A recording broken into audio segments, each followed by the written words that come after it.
3 నెలలు పూర్తయింది.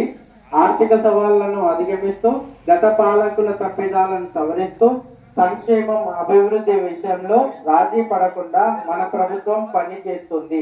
మేం పాలకులం కాదు, సేవకులం అన్న భావనతో ప్రజల ఆకాంక్షలు అవసరాలే కేంద్ర బిందువుగా నిత్యం శ్రమిస్తున్నాం. ప్రతి నిర్ణయంలో ప్రజల మేలు, సామాజిక బాధ్యత, రాష్ట్ర భవిష్యత్తు దృష్టిలో పెట్టుకుంటున్నాం. ఉప ఎన్నికలు, పంచాయతీ ఎన్నికలు, మున్సిపల్ ఎన్నికల్లో వరుస విజయాలతో ప్రజాపాలనకు మీ ఆమోదం, మద్దతు ప్రకటించారు.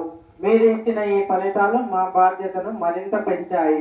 ప్రభుత్వ పథకాలు అంటే కాగితాలపై కాదు, ప్రజల జీవితాల్లో స్పష్టమైన మార్పు తేవాలన్నది మా సంకల్పం. ఆ ఉద్దేశంతోనే ప్రజాపాలన ప్రగతి ప్రణాళిక పేరుతో కార్యక్రమాన్ని ప్రారంభించాం. మార్చి 6వ తేదీ నుండి 99 రోజుల పాటు గ్రామ స్థాయి నుండి రాష్ట్ర స్థాయి వరకు అన్ని శాఖల సమన్వయంతో ఈ కార్యక్రమం ఒక ఉద్యమంలా సాగాలి. ఊరు వాడ సమస్యల పరిష్కారమే పరమావధిగా ప్రతి అధికారి పనిచేయాలి. వేగంగా ఫైళ్ల క్లియరెన్స్, ప్రభుత్వ కార్యాలయాల్లో పరిశుభ్రత, నిర్ణయాల్లో పారదర్శకత ఉండాలి. మహాలక్ష్మి ఉచిత బస్సు సౌకర్యం, ₹500కే గ్యాస్ సిలిండర్, 200 యూనిట్ల వరకు ఉచిత విద్యుత్, ఆరోగ్యశ్రీ, రేషన్ కార్డులు, సన్న బియ్యం, ఇంద్రమ్మ ఇల్లు, మహిళా సాధికారత వంటి పథకాలు అర్హులకు చేరేలా ఈ కార్యక్రమం జరగాలి.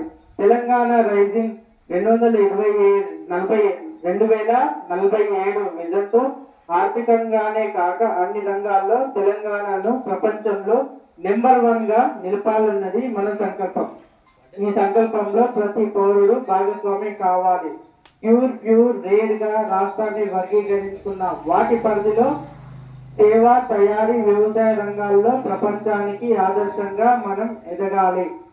ఈ 99 రోజుల కార్యాచరణ ఒక సాధారణ కార్యక్రమం కాదు, ఒక దీక్ష. 4 కోట్ల తెలంగాణ ప్రజలు ఒక్కటై దేశానికి, ప్రపంచానికి ఆదర్శంగా ఎదగాలి. ఇదే నా కళ. ఆ కళను సాకారం చేయడంలో ప్రతి తెలంగాణ బిడ్డ భాగస్వామి కావాలి.